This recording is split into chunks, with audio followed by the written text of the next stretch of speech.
You wake up to a headline: rates raised again. Your rent just bumped higher, your credit card bill feels heavier, and your manager hints at slower hiring. Somewhere in the background, a group of officials moved a number on a screen, and your daily life shifted. You didn't vote for them, you didn't meet them, but they shape your paycheck, your mortgage, and your plans. How did a handful of institutions gain that kind of influence? And why do their origins, sometimes whispered in private rooms and born out of wars and crises, still echo through the price of groceries today? Let me show you one of the easiest ways to understand central banking if you're tired of feeling lost in economic conversations. Most people never question this. They see dollars every day, green paper stamped with presidents, eagles, and official-looking seals. It feels governmental, it looks patriotic, and so people assume it must be controlled by the government. But symbols can lie, and this one does.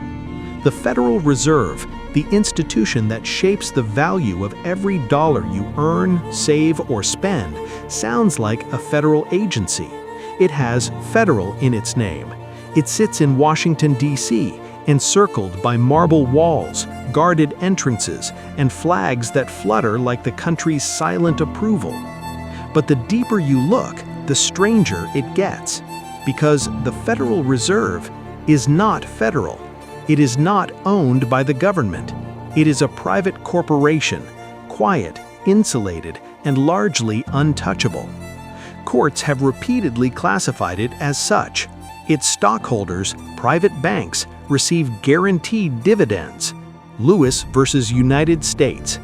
In 1982, the Ninth Circuit Court of Appeals ruled that Federal Reserve banks are not federal agencies under the Federal Tort Claims Act. Scott versus Federal Reserve Bank of Kansas City. The Eighth Circuit in 2005 held that Federal Reserve banks are not agencies of the federal government. Key Ninth Circuit quote, "Federal Reserve Bank is not a federal agency within the meaning of the Act."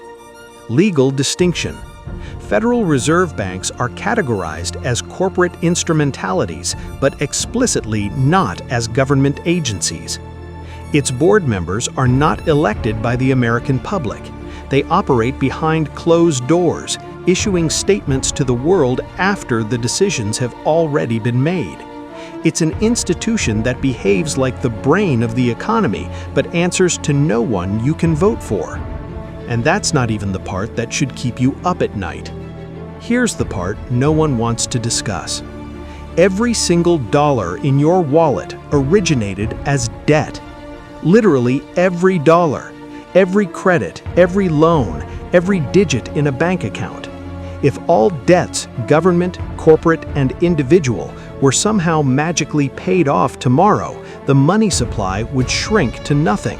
There would be no dollars left circulating in the system. This isn't a metaphor, it's the architecture of the system itself. Imagine a world where the only place allowed to print meal vouchers is your local McDonald's. Every voucher they hand out puts the entire town deeper in debt to McDonald's.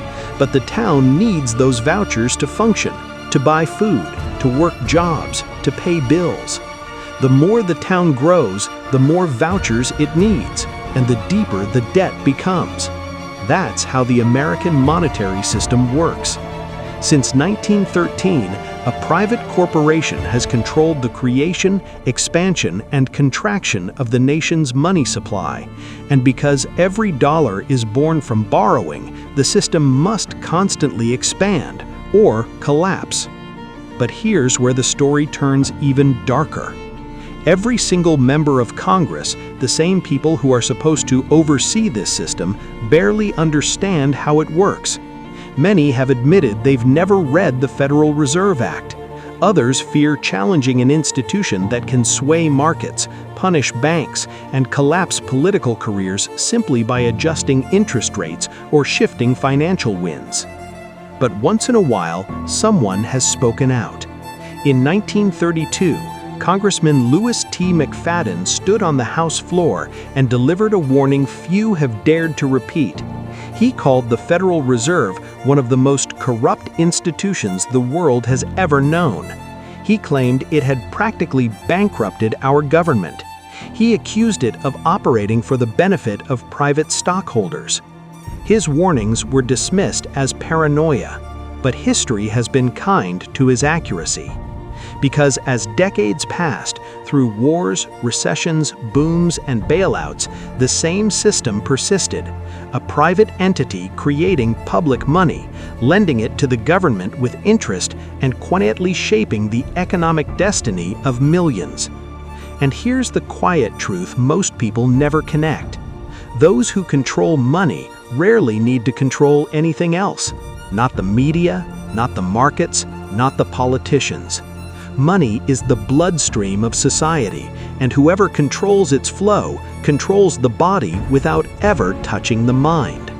So why don't you hear about any of this? Simple. You don't need to silence people if you can distract them. You don't need to erase the truth if you can bury it under noise. And you don't need to hide a system if you can convince everyone it's too complicated to understand. But it's not complicated, it's just inconvenient, especially for those who profit from misunderstanding. And as we approach 2030, the pressures inside this system are building. Debt is rising faster than the money supply can comfortably sustain. Growth is slowing, confidence is thinning. For the first time in a century, the illusion is weakening. One of two things will happen.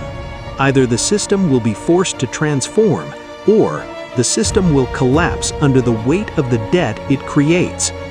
What happens after that depends on how many people understand what's really going on. So the question right now isn't just about economics, it's about awareness. Will you be among the people who finally understand how money actually works? Who sees through the polished marble, the patriotic symbols, and the corporate veil? Or will you keep believing the illusion? The illusion that the dollar in your hand is American, that your money belongs to you, and that the system controlling it exists for your benefit. Because the truth is simple. Once you understand the illusion, you can't unsee it. And once you see it, you start to realize just how much of the world is built on stories, not facts, and how few people are allowed to write those stories.